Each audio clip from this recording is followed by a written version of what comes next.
తీసుకున్న నిర్ణయాలను మంత్రి పార్థసారథి వెల్లడిస్తున్నారు. లైవ్ చూద్దాం.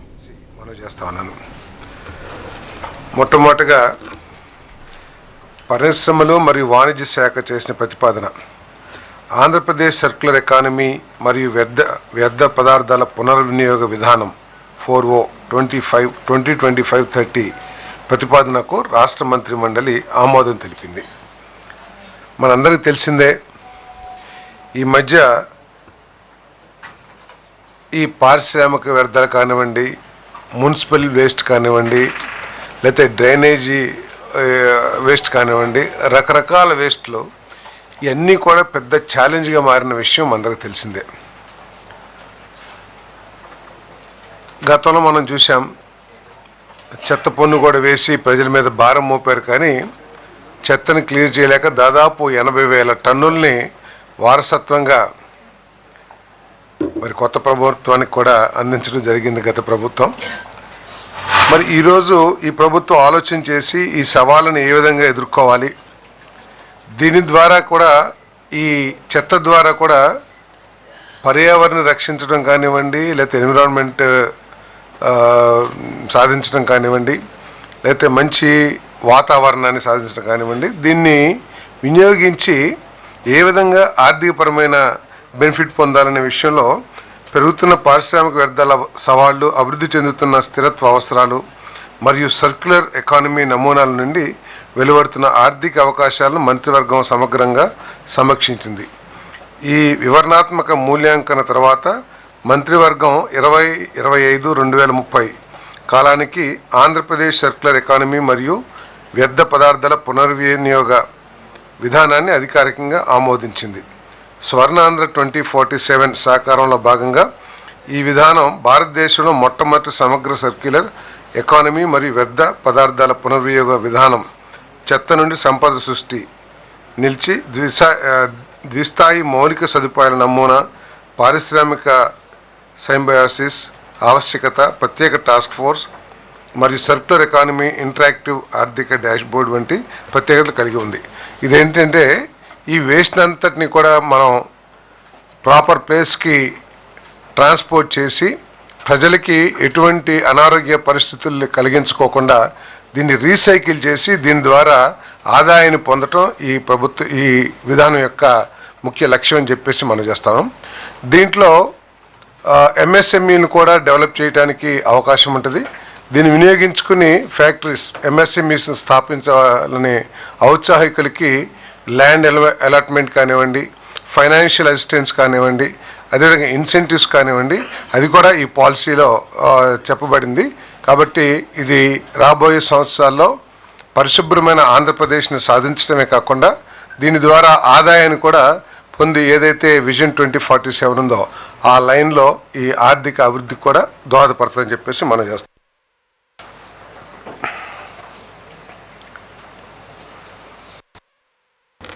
ఏపీ టూరిజం భూమి కేటాయింపు విధానం 24-29కి అనుబంధ చేరికలు చేసే ప్రతిపాదనకు రాష్ట్ర మంత్రి మండలి ఆమోదం తెలిపింది.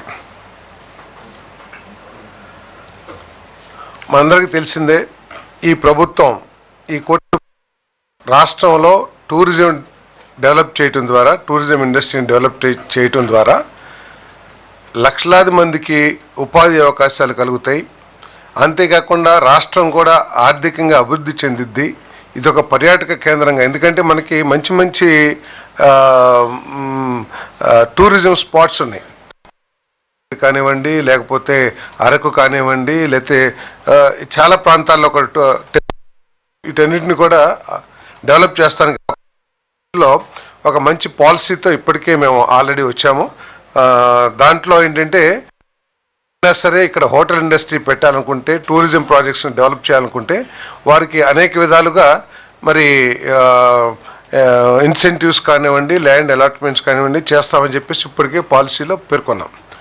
ఇప్పుడు ఇంకా మరింత పారదర్శకంగా ఇన్సెంటివ్స్ ఇచ్చినా, ల్యాండ్ ఎలకేషన్ చేసినా, లేతే డెవలపర్ని సెలెక్ట్ చేసినా కూడా మరింత పారదర్శకంగా ఉండాలనే ఉద్దేశంతో ఈ పాలసీలో ఈ మార్పులు చేయడం జరిగిందని చెప్పేసి నేను మనవి చేస్తా ఉన్నాను. ఏదైనా సరే ఏ డెవలపర్ని సెలెక్ట్ చేయాలన్నా కూడా ఒక ప్రాజెక్టు చేయాలంటే ఆ ప్రాజెక్టు చేయగలిగిన కెపాసిటీ ఉందా లేదా అని ఎవాల్యుయేట్ చేయటం, అదేవిధంగా వారి గత ఆర్థిక పరిస్థితి, వాళ్ళ క్యాపిటల్ ఇన్ఫ్యూజన్ కానివ్వండి, వీటన్నిటిని కూడా పరిగణలోకి తీసుకుని మాత్రమే చేయటం జరిగిందని చెప్పేసి కూడా నేను మనవి చేస్తాను. వాళ్ళ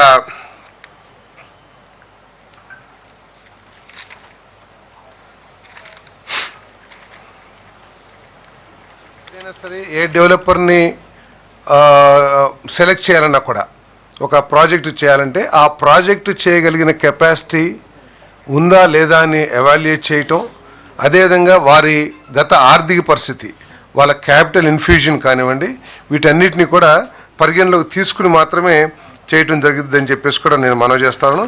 వాళ్ళ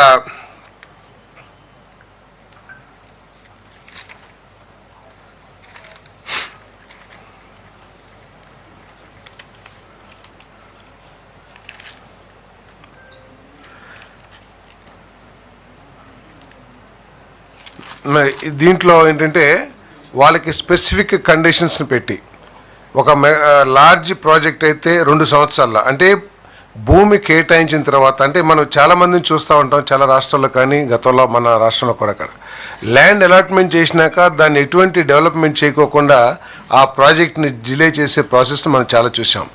అటువంటి వాటిని నివారించడానికి కానివ్వండి, అదేవిధంగా ఒకే ప్రాజెక్టుకి ఇద్దరు పోటీ పడితే ఏ విధమైన ఎవాల్యుయేషన్ చేయాలి, వారి ఫైనాన్షియల్ కెపాసిటీ కానివ్వండి, ఎవరైతే పెద్ద ప్రాజెక్టు పెడితే ఎక్కువ రూమ్స్ని ఏర్పాటు చేస్తారో కొన్ని నిబంధనలు ఏర్పాటు చేసి వారికి కేటాయించాలనేది పాలసీలో పెట్టడం జరిగింది.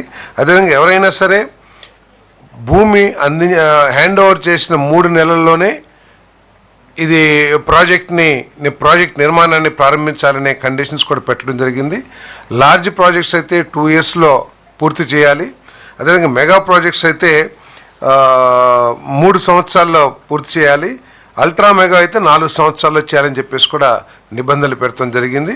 అదేవిధంగా వాళ్ళు మరీ ఎక్కువగా డిలే చేస్తే, ప్రాజెక్ట్ ఇంప్లిమెంటేషన్ని అసాధారణంగా డిలే చేసినట్లయితే భూమి కేటాయింపులను కూడా క్యాన్సిల్ చేస్తానికి కూడా ప్రభుత్వం హక్కు పెట్టుకుందని చెప్పేసి మనం చేస్తా ఉన్నాను.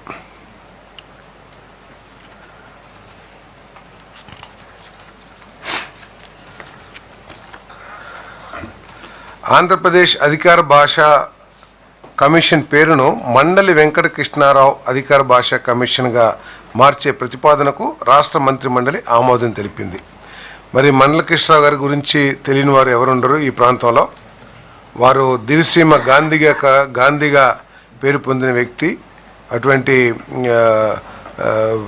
ఆయన జీవన శైలి, ఆ పేరు ఆయన సంపాదించారంటే ఆయన జీవన శైలి ఏ విధంగా ఉండేదో, ఏ విధంగా శాంతి లేకపోతే ప్రజల సంబంధాలు ఏ విధంగా నడిపేవాళ్ళో కూడా అందరికీ తెలిసిందే. అంతేకాకుండా దివిసీమ ఉప్పెన చాలామందికి గుర్తుంటుంది. కొన్ని వేల మంది ప్రాణాలు కోల్పోయిన పరిస్థితుల్లో వాళ్ళందరినీ కూడా బరీ చేయటం కానివ్వండి, వారికి పునరావాసం కల్పించడం కూడా ఆయన అత్యంత ప్రముఖ పాత్ర నిర్వహించిన విషయం కూడా ఈ ప్రాంత వాసులందరూ, కృష్ణా జిల్లా వాసులందరూ కూడా తెలిసిందే.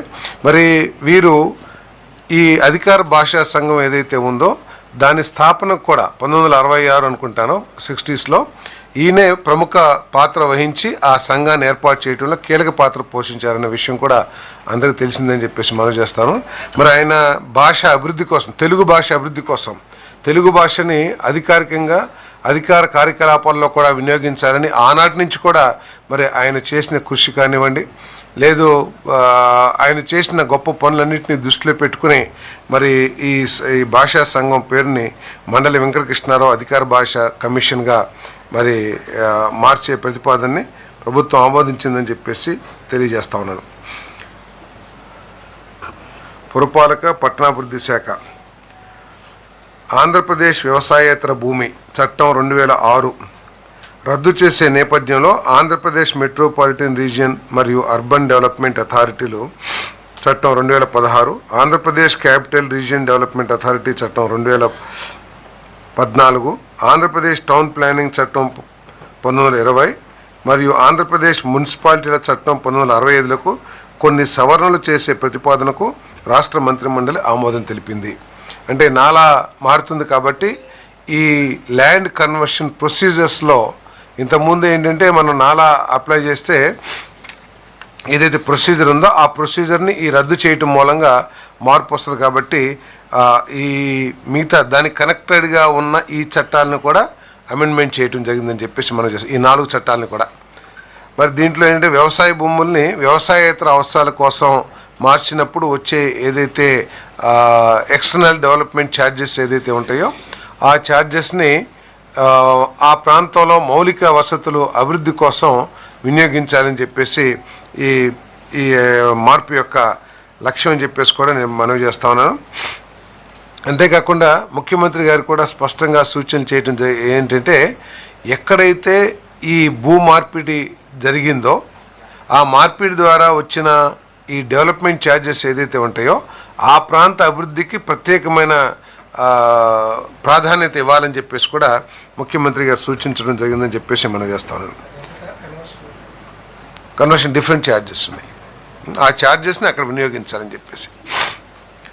గుంటూరులో తెలుగుదేశం పార్టీ కార్యాలయానికి 2954 చదరపు గజాల మున్సిపల్ భూమిని 33 సంవత్సరాల కాలానికి అంటే 2 విత్ రెట్రాస్పెక్టివ్ ఎఫెక్ట్ 2017 నుంచి 37/2017 నుంచి అద్దెకు GOMS 340 రెవెన్యూ శాఖ డేటెడ్ 21/7/2006 నిబంధనల ప్రకారం ఎకరానికి 1000 రూపాయల చొప్పున అద్దె వసూలు చేసే పద్ధతిలో ఇవ్వడానికి మరియు 99 సంవత్సరాల వరకు పొడిగింపు చేసుకునే విధంగా అవకాశం కల్పిస్తూ అద్దెకు ఇచ్చే ప్రతిపాదనకు రాష్ట్ర మంత్రి మండలి ఆమోదం తెలిపింది.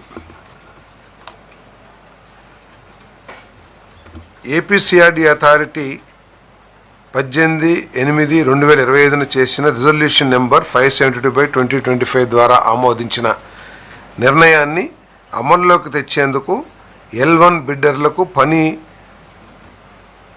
అప్పగించేందుకు అమలుపరిచేందుకు చైర్మన్ అండ్ మేనేజింగ్ డైరెక్టర్